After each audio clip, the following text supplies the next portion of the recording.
माझं सोलापूर न्यूज मध्ये आपल्या सगळ्यांचं स्वागत। भारतीय जनता पक्षाला संपवणारा अजून जन्माला यायचा आहे। आपण आपल्या क्षमतेप्रमाणे आपल्या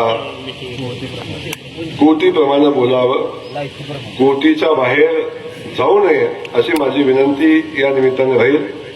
भारतीय जनता पक्षानं जर छत काढलं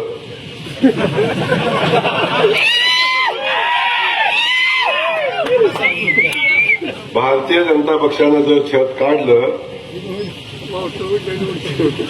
तर काय होईल? बाकी कुणाच्याही नादी लागा, देवाभाऊच्या नादी लागू। कधी कधी अनेकांना यश पचवता आलं पाहिजे। यश सगळ्याकडे। मी आता चौथ्या टर्मचा आमदार, चौथ्या टर्मचा आमदार, पण इथल्या नेतृत्वाला जेवढा मी बघितलं, आता मी अनुभव घेतोय, विश्वासाचा पत्ताच नाही। परंतु त्यांना असं वाटतं की जगातली सगळी माणसं आहेत ना ती पागल आहेत, आणि मी कसा हे असं बनवतोय, मी कसा हे गंडवतोय।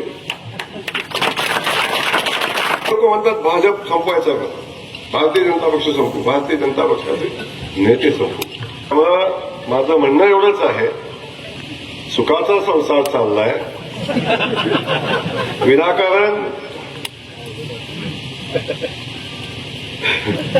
त्यानंतर कौरवांच्या विरोधात युद्ध लढण्यासाठी प्रचंड मोठे सैनिक योद्धे त्यांच्याकडे होते।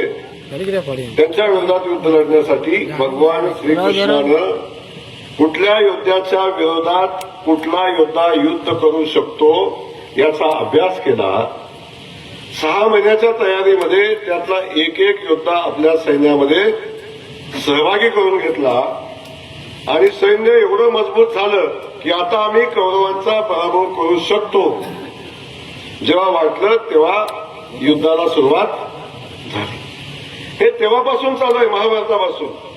ते भगवान श्रीकृष्णांनी त्यावेळी केलं। सगळेच योद्धे त्यांच्या विचाराच्या पडळीत बसत होते का? नव्हते। तरी सुद्धा त्यांनी ते योद्धे घेतले आणि त्यांच्याकडून बरोबर कुणाला संपवायचा याचा कार्यक्रम आखला। तसाच कार्यक्रम कधी कधी आपल्याला आखायला लागतो। माझं सोलापूर न्यूज या यूट्यूब चॅनलला सबस्क्राईब करा आणि बेल आयकॉन प्रेस करायला विसरू नका।